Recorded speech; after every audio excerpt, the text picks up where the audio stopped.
Hello and welcome to 5 Minutes in the Shed.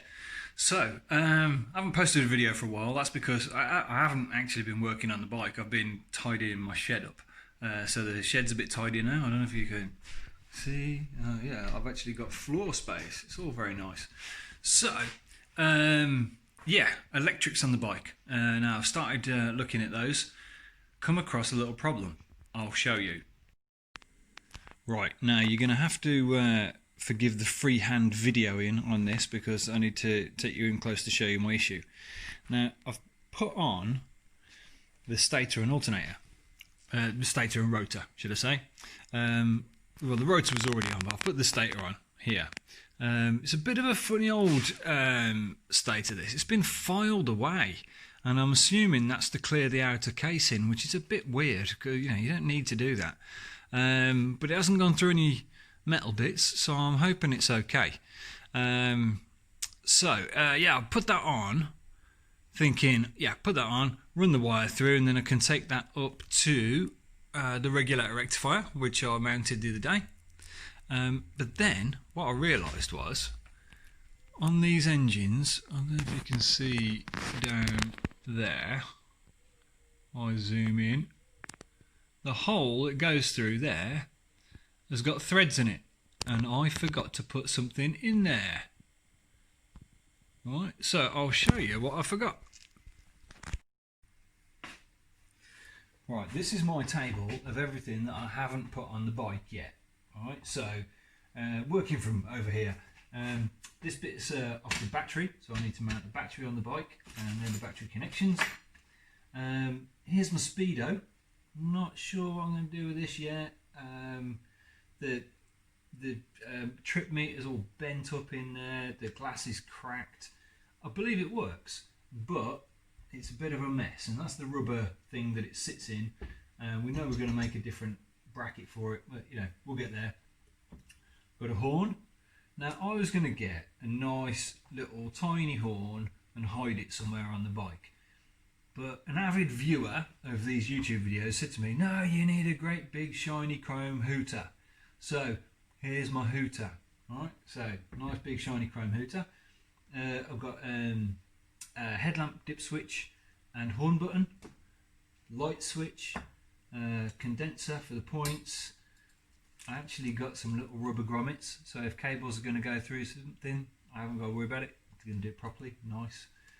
I've got rear brake light switch. I've got HT caps and leads. I've got silencers, obviously they need to go on.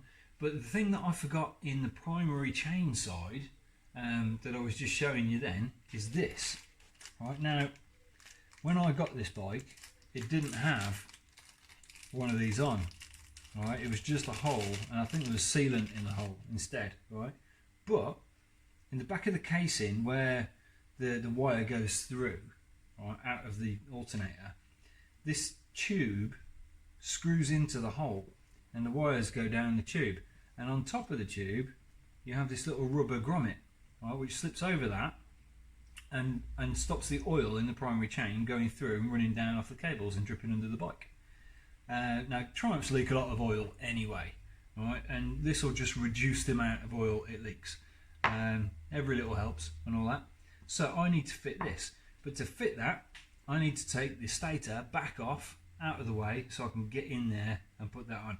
Now this is a second-hand one, and I noticed someone's took it out with like a pair of mole grips or something. It's got some bites in it at the top, so I'm going to file those smooth because I want that rubber to seal on it nicely. So I'll do that. I'm going to file that smooth and I'm going to fit it to the bike.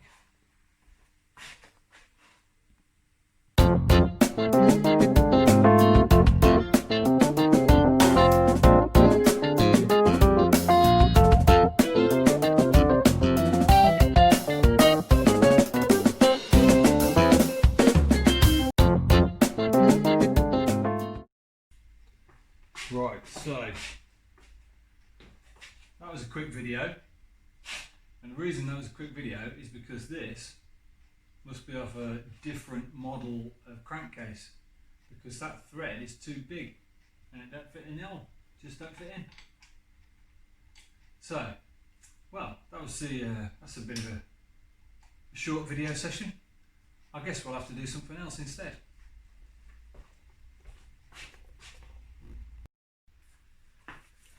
Right then, so as soon as we can't do the stator, we'll do a little easy job instead, you know, because we want to make a bit of progress, get some progress happening. We'll do an easy job. So here's an easy job. We'll fit the headlamp, dip switch and horn switch. Great. Slides on the handlebars, tighten the screw up, it's on. But no, and I'll tell you why. Alright, I've just measured this on my handlebars, and because it's got big sort of trials handlebars on it, this cable isn't long enough. Actually, no, tell a lie, these blue ones are long enough, but the short, this blue and this brown aren't. Right, so this is high and low beam. Alright, looking at Triumph colours, right? Blue with a white stripe, blue with a red stripe, that's the high and low beam. Then the blue is the feed to that, so it's 12 volts up. And then the brown, yes, that's 12 volts up, and it switches to one of these to make the bulb go up or down.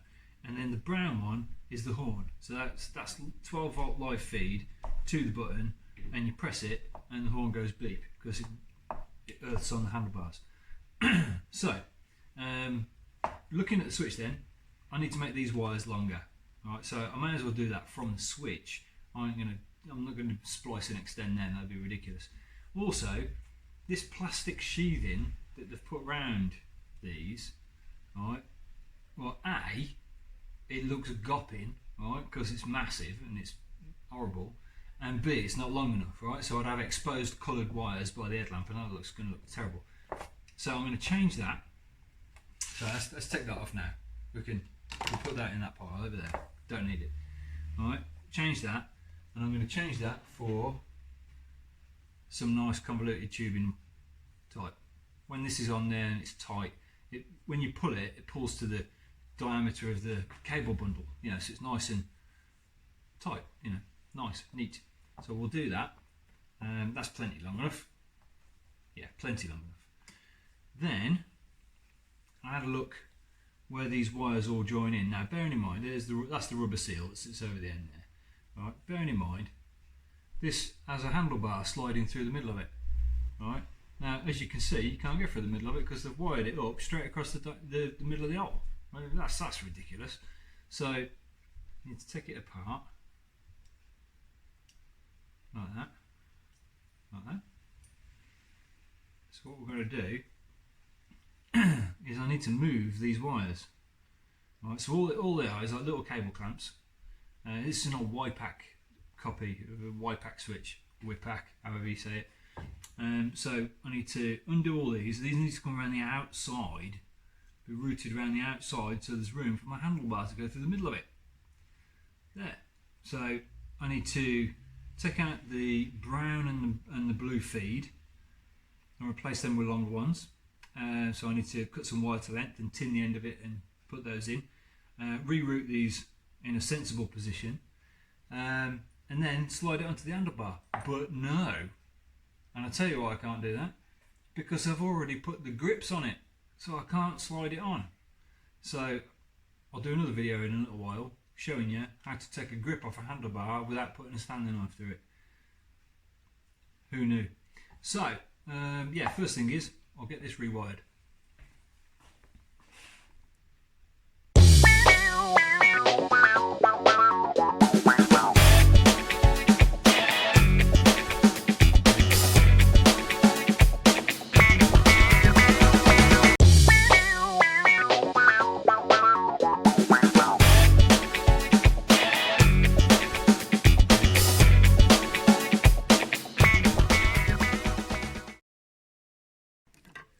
Right then, so I said so again. I told myself on this video I'm not going to say so all the time. So now we can get through the hole because it's wired properly. Everything's done. We've got a bit of glue line shrink wrap holding this convoluted tubing on there, which is going to be a lot nicer than it was, and that's going to run down the cable there. But I need to take this grip off to get in there. How do we do that? I hear you say, because that ain't going nowhere. If you remember from an earlier video, we put it on with brake cleaner, which is great because it slides on, then dries, then stuck, like the proverbial to a blanket. So, the only way I found of getting these off in the past is you got to get a little pick or something and then go up in between the metal and the rubber without going through the rubber, like that. Then with a can of penetrating oil, you can sneak it, just sneak it up the side of the pick, right? Like that, get a bit of oil in there. And then hopefully, just see if I get that bit further.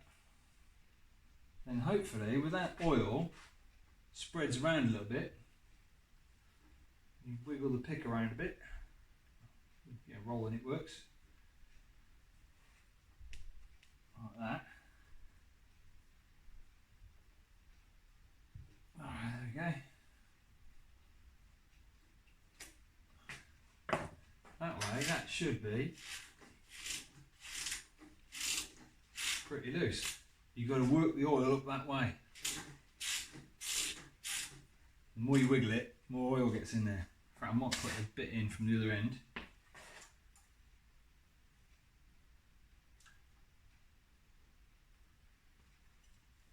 Like that.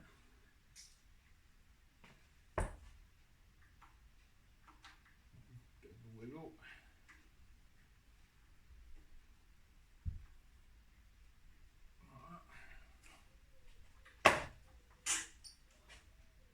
Nice. There we go. Now, when I put that back on again, I'll put it back on with brake cleaner and it will wash all the oil away. That's my plan. Right, so, just clean that up a little bit. Lovely. Right, now, hopefully,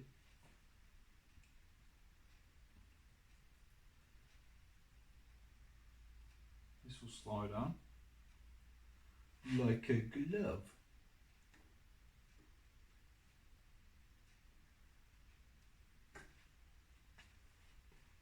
Beautiful. Like that. Then, when you're riding it, you want the horn button easy to hit when people cut you up, which it is, and the high-low like that. And then that cable can run underneath there against the handlebar. Now, just measure my grip. It's going to go just there. So I think what I'm going to do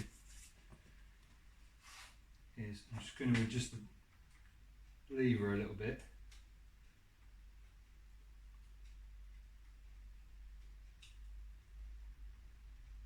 Down a little bit further, like that. Because I want the whole grip on.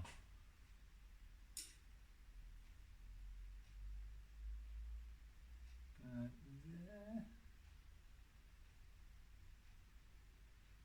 About there.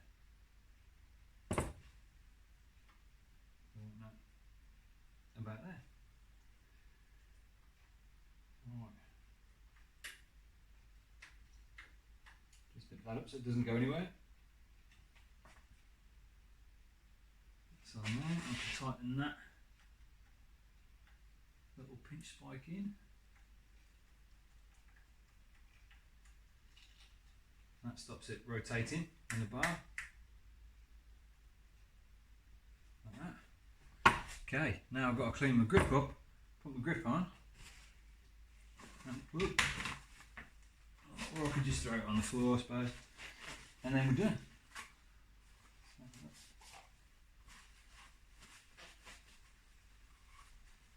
Clean up there. When I put this on, I fully didn't think I was going to take it off again, because most of these handlebar switches clamp round, so you don't have to do this. Obviously Joseph Lucas, or whatever his name was, Prince of Darkness as people call him, his switches, he wanted to save a bit of rubber, but Wipac ones, nah, didn't care. Didn't care about the rubber. You have to care about the rubber. Right, brake cleaner.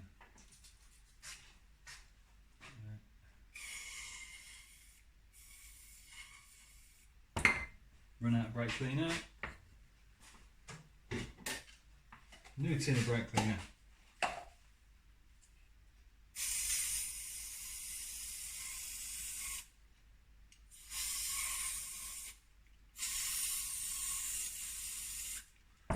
Just got to make sure I got all the oil out of that, because if you're riding along, there's nothing worse than your grips coming loose.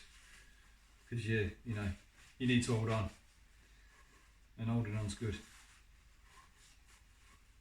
Especially, you know, this is going to be in the mud. I'm going to be there in the mud, pulling a second gear minger out of a bomb hole. Don't want your grips falling off. Not that this will pull a second gear minger out of a bomb hole, I don't think. But you know the theory. Right, so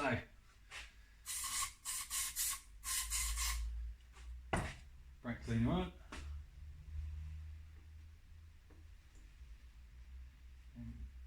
Slide it on. Oh, bit apart, bit apart.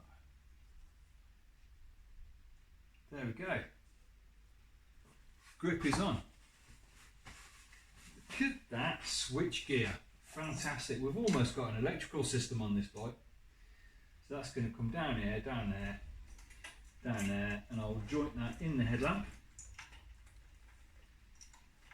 So no one will ever see it ever again. There we go. Brilliant. Yes, looking good. Right then, what have I got to do next? So, I need to decide. I said so again. We need to decide where we're going to put a headlamp switch. Now, it's debatable. Some old bikes have them on the headlamp here, some have them on the side panel. And I've got to decide if I put headlamp switch on the side panel, do I put my ignition switch down there as well? Could I have ignition switch and headlamp switch on one side, or I could put them in the headlamp. I don't really want to drill a nice new chrome headlamp. I don't know. I have to have a little think about that one. So what have we got to put on next? Any quick bits? I think we might be able to do the horn next.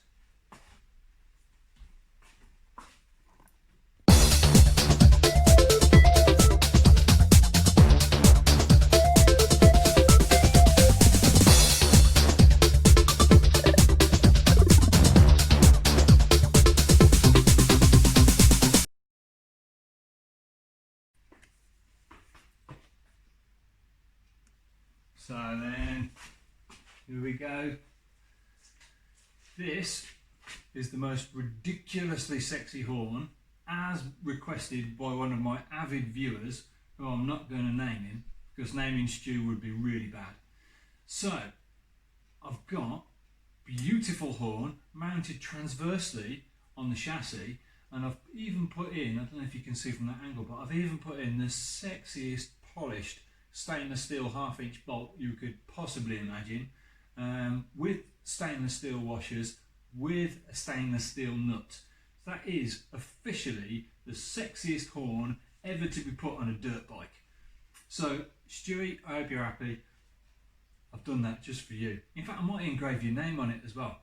So yeah, so I've put the horn switch on, I've put the high-low beam on, I've had the grip on and off again, couldn't do the stator, and I think that's it for tonight. That's my 5 minutes in the shed. Thanks for watching. Please like, please subscribe, please share with your mates. Thanks.